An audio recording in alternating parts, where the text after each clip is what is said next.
కావట్లేదు. ఇప్పుడు చంద్రబాబు గారు గత 5 ఏళ్ళు, జగన్ గారు 5 ఏళ్ళు, 10 ఏళ్ళు అయింది కదా. ఇద్దరు డిఫరెంట్ క్యారెక్టర్స్ కదా. ఇద్దరు డిఫరెంట్ క్యారెక్టర్స్ లో కూడా పరిశ్రమలు, ఐటీ కంపెనీలు విశాఖపట్నం, తిరుపతి కూడా వచ్చినాయి. అవును, వచ్చాయి. వాళ్ళు వద్దన్నా కూడా వాళ్ళు వస్తారు. చంద్రబాబు గారు తెచ్చిన కియా ఎక్కడ? అనంతపురం, రాయలసీమ. చంద్రబాబు గారు తెచ్చిన హీరో మోటార్స్ ఎక్కడ? శ్రీ సిటీ, రాయలసీమ పక్కన. జగన్మోహన్ రెడ్డి గారు తెచ్చిన 22,000 కోట్ల రూపాయల ప్రాజెక్టులు ఎక్కడ? శ్రీ సిటీ. చంద్రబాబు గారు తెచ్చిన అంటే పరిశ్రమలన్నీ ప్రజలకి కొంత మీ అంత తెలివి లేకపోయినా ప్రజలకు కూడా కొంత తెలివి ఉంటుంది. వీళ్ళేమో వాడు అద్భుతాలు చేస్తా ఉంటున్నారు. ఐటీ కంపెనీ వచ్చేవన్నీ రాయలసీమకు, ఉత్తరాంధ్రకి వస్తున్నాయి. ఆడు ఏమి రాని దానికి ఎందుకు పెట్టుకోవాలని అనుమానం వచ్చేస్తుంది ప్రజలకి. కాబట్టి ఏమి లేని దాన్ని తీసుకొచ్చి ఆడబెడితే ఏమొస్తుంది? రేపు వాళ్ళ భయం ఏంటంటే రేపు జగన్మోహన్ రెడ్డి గారు ఏమంటాడని భయం. అంటే సంక్షేమ పథకాలు ఏమో అమలు చేయట్లేదు కదా, చేయలేరు కదా. నువ్వేమో రాజధాని కోసం 30,000 కోట్లు అప్పు చేస్తావు. జగన్ గతంలో అదే తిట్టినారు వీళ్ళు. నువ్వు డబ్బులు అప్పులు తీసుకొచ్చి ఆ ప్రజల జోబుల్లో డబ్బులు వేస్తున్నావు, ఇది పెద్ద గొప్ప అని ఆ రోజు తిట్టినారు. ఇప్పుడు ఆయన రివర్స్ లో వేస్తాడు. నేను అప్పులు తీసుకొచ్చి ప్రజల జోబులో డబ్బులు వేసాను, నువ్వు అప్పులు తీసుకొచ్చి అమరావతిలో పెడతాను అంటాడు. అది పనిచేస్తుంది. రేపు ఆ భయం వాళ్ళకు ఉంది. రేపెప్పుడో జగన్ అంటాడని వీళ్ళు ఊహించుకొని ఇప్పటి నుంచే మాట్లాడినారంటే ఇప్పటి నుంచే ఆయనకి ఆయుధం చేస్తారు. ఆయన మాట్లాడాలి, తెలుగుతో కూడా ఏం కాదు కదా. ఇంకో నీరు మాట్లాడాడు ఈ విషయాలు. ఇంతవరకు వైసీపీ ఎక్కడ మాట్లాడలే రాజధాని, ఎందుకంటే వాళ్ళకి తెలుసు జరిగే పరిణామాలు. ఏదైనా మనం పొరపాట్లు మాట్లాడినామంటే మన ఎత్తినేసేస్తారు అనేది వాళ్ళు. కాబట్టి ప్రభుత్వం ఇప్పటికైనా మీరు చేయదలుచుకుంది స్వేచ్ఛగా చేసుకోండి, ఎవరు ఆటంకాలు లేవు. ఒకవేళ ఆటంకాలు ఉంటే మీ అత్యుత్సాహం, మీ గందరగోళం, ఒకవేళ దీనివల్ల లాభ నష్టాలు ఉంటే దాన్ని మీరు భరించక తప్పదు. కాబట్టి అమరావతి రాజధాని ప్రాజెక్టు విషయంలో భిన్నాభిప్రాయాలు ఉన్న మాలాంటి వాళ్ళతో సహా ఎక్కడ అడ్డుకోము, ఆటంకాలు సృష్టించము, ఎవరికి ఫిర్యాదులు చేయము. ఆ విషయాన్ని ప్రభుత్వం అర్థం చేసుకుని శర్మ గారు లాంటి సీనియర్స్ పర్సనాలిటీస్ వాళ్ళ అభిప్రాయాలు మీకు రాశారు. రైట్ గా చంద్రబాబు నాయుడు గారు సమాధానం చెప్తే చెప్పండి, చెప్పకపోతే మీరు పని మీరు చేసుకోండి. మీరు కూడా చాలా సార్లు పోరాటం చేశారు. రాయలసీమకు సంబంధించి ప్రత్యేకంగా కావాలని చెప్పేసి, అలాగే శ్రీభాగం ట్రస్ట్కి సంబంధించి అప్పుడు ఏవైతే పరిమితులు ఉన్నాయో వాటికి సంబంధించి చేయాలని చెప్పేసి, రాయలసీమలో ఉన్నటువంటి పరిశ్రమలు కావచ్చు, ఇప్పుడు ఉన్నటువంటి కంపెనీలు కావచ్చు, లేదంటే కమిషన్లు కావచ్చు, వాటన్నిటిని తరలించకుండా ఉండాలని చెప్పేసి మీలాంటి వాళ్ళు కూడా పోరాటం చేశారు కదా. ఏంటి మరి ఇప్పుడు ఇవన్నీ కూడా అమరావతికి తరలిస్తే మళ్ళీ నష్టం జరిగే అవకాశం ఉంటుంది కదా? అంటే ఒకటేంటంటే అభిప్రాయాలు చెప్పొచ్చు కానీ ఫైనల్ గా పొలిటికల్ డెసిషన్ ఇది సుప్రీం. తెలుగుదేశం పార్టీ ప్రజలు అధికారం ఇచ్చారు, నేను రాయలసీమలో రాజధాని ఉండాలని చెప్పొచ్చు అడిగితే. కానీ ఫైనల్ డెసిషన్ తీసుకునే రైట్ పొలిటికల్ గవర్నెన్స్ గా తెలుగుదేశం ప్రభుత్వానికి ఉంటుంది, గతంలో జగన్ గారు ఉండేది. లీగల్ సమస్యలు తప్ప. నా పాయింట్ ఏంటంటే మేము కోరింది మాట వాస్తవం. ఈ రాష్ట్రానికి 2 చెప్పాం. ఒకటి, నెంబర్ 1, గతంలో మాకు కర్నూలులో రాజధాని ఉంది, రాయలసీమ ఎనుగుబండి ప్రాంతము, మళ్ళీ పూర్వాంధ్రప్రదేశ్ ఏర్పడింది కాబట్టి మాకు కావాలి అని సెంటిమెంట్ గా అడిగాం. రెండో పాయింట్ ఏంటంటే శ్రీకృష్ణ కమిటీ విభజన సందర్భంగా వేశారు. రాజధానికి శివరామకృష్ణ శ్రీకృష్ణ కమిటీ వేశారు. ఒక అధ్యయనాలు ఏం తేల్చారంటే రాష్ట్రంలోని 3 ప్రాంతాల్లో తెలంగాణ, కోస్తా, రాయలసీమ ఎనుగుబడి ఉంది. రాయలసీమ ప్రాంతంలో చెప్పుకోవడానికి ఒక నగరం లేదు. తిరుపతి పేరుకు నగరం కానీ నగరం లేదు, అంత గ్రామాల స్వభావం. కాబట్టి నగరమే లేదంటాడు తిరుపతిలో శ్రీకృష్ణ కమిటీ. కాబట్టి మేమేం కోరినామంటే మీరు కొత్త నగరాన్ని తీసుకొస్తానన్నారు కదా. కొత్త నగరం రాష్ట్రానికి సాధ్యం కాదు. ఎందుకంటే విశాఖపట్నం, రాజమండ్రి, కాకినాడ, విజయవాడ, గుంటూరు, నెల్లూరు, తిరుపతి, కర్నూలు లాంటి ఎస్టాబ్లిష్ సిటీలు వస్తున్నప్పుడు కొత్త నగరం అనేది ఆచరణలో సాధ్యం కాదు. ఒకవేళ సాధ్యమైతే ఆల్రెడీ కోస్తాకి గుంటూరు, విజయవాడ, విశాఖపట్నం లాంటి పెద్ద సిటీలు ఉన్నాయి కదా, సాధ్యమైతే మాకేదో ఇవ్వండి. 40% భూభాగానికి రాయలసీమ ప్రతినిధి కదా, మాకు సాధ్యమైతే. ఈ 2 మాట్లాడిన మాట వాస్తవం. ఆ తర్వాత మీరు ఒక డెసిషన్ తీసుకున్న తర్వాత మేము మానేసాం. తర్వాత జగన్ గారు అధికారంలోకి వచ్చిన తర్వాత 3 రాజధానుల కాన్సెప్ట్ తీసుకొచ్చినప్పుడు, ప్రభుత్వం తీసుకొచ్చినప్పుడు మా వాటా మేము అడుగుతాం. జగన్మోహన్ రెడ్డి గారు మేము 3 రాజధాని కాన్సెప్ట్ తో కార్యాలయం అంటే అప్పుడు గరిష్టంగా రాయలసీమకి ఇవ్వండి, నష్టపోయినామని చెప్పి అడిగాం. ఇప్పుడు మీరు వచ్చారు, మీకు అదే చెప్తున్నాం. మీరు ఆలోచించదలుచుకుంటే ఆలోచించండి, వద్దా మీ పార్టీకి మీరు పోండి. అడ్మినిస్ట్రేషన్ క్యాపిటల్ అన్ని అన్న పెట్టుకోండి.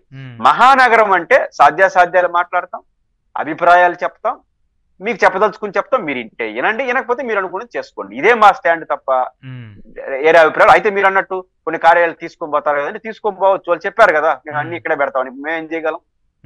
అభిప్రాయాలు చెప్పడం తప్ప చేయగలిగింది ఏం లేదు.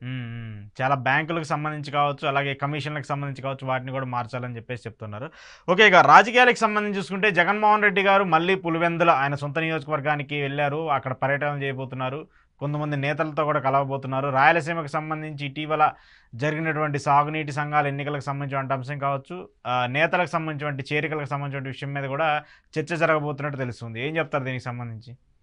ఒకటి సాగునీటి ఎన్నికలకు సంబంధించి ఒకటి అధికార పార్టీ ఎవరికి నో డ్యూ సర్టిఫికేట్ ఆపేసింది కాబట్టి పోటీ చేయలేకపోయినామని వైసీపీ ఆరోపణలు చేస్తున్నప్పటికీ కూడా అది కొంతే. ఎందుకంటే ఎలక్షన్ లో ఓడిపోయింది మొన్నే, అది మామూలు ఓటమి కాదు. 150 సీట్ల నుంచి పటాపటా పడిపోయినారు.